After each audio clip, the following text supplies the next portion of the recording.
the Chayote squash starting to flower now. That's what the flowers look like. They're all over the vine. This vine, which I have not trained by the way, has now made its way through 3 of these trees over here. And here's actually a small Chayote squash developing. That little Chayote is about the size of a thumbnail right now. So I'm not quite sure what to expect. We'll see how long we can go before we get down to freezing. At which point I'm expecting this whole vine to die back. I may try to protect it a bit, see if we can get some mature squash off of here. Here we've got a merit collard. Started to push out a lot of new growth. Really liking the cooler weather and the couple little rains we had.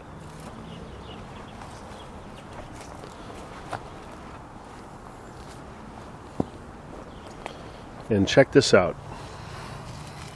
Got some mushrooms growing at the base of this trunk here. This is from a mature tree I had to take down to complement this garden design. I've been using this as like a tabletop when I'm out here. And here's some more growing directly on the side of the trunk.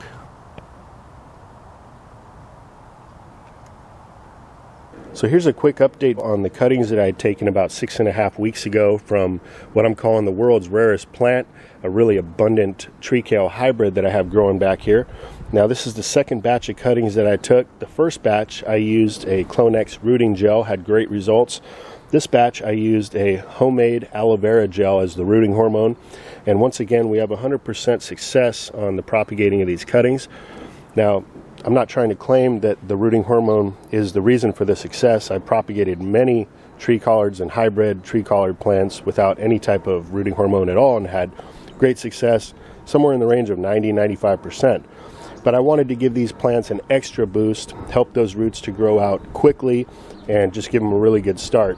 Now here's that first batch of cuttings. These were transferred into 1-gallon pots about the same time as this, 6.5 weeks ago. And as you can see, they're all looking very healthy. I'm getting ready to put these into the landscape.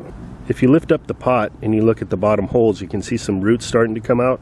That's a good indicator that these are ready to be transplanted either to a bigger pot or right into the ground. So let's see what the roots look like on these plants.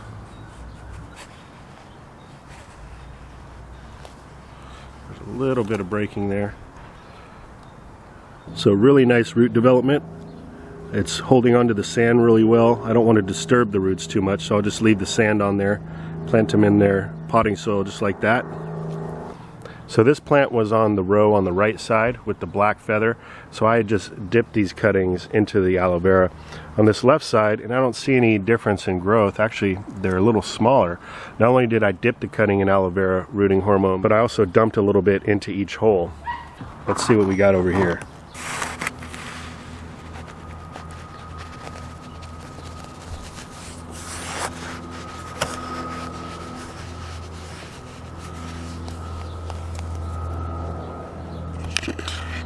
Wow, this plant is loaded with roots. This was the biggest plant of the bunch.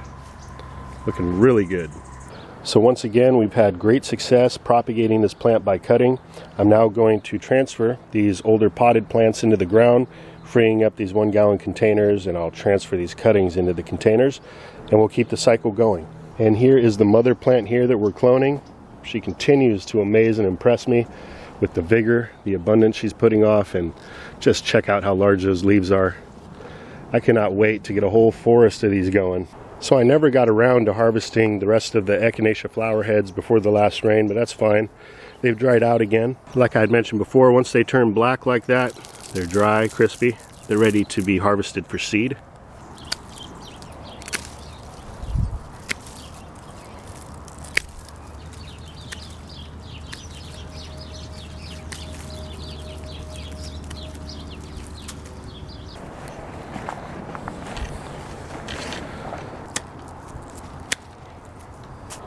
These ones still aren't quite ready. And let me show you how easy it is to take these seeds out.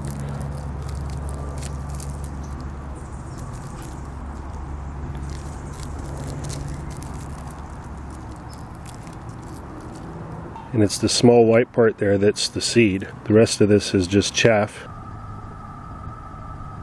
Later this evening, my wife Alice is going to share how she goes about brewing up fresh lemongrass tea using some freshly picked stalks from the plants we have growing back here. We'll be sharing that over at Plant-Based Eats, so if you haven't already, I'd like to invite you to come join us over there. It's a lot of fun. New recipes being posted all the time. I'll put a link below this video if you're interested. Until next time, this is Dan from plantabundance.com, wishing you all a great rest of your weekend. Thanks for watching. I'll be talking to you again real soon. Take care.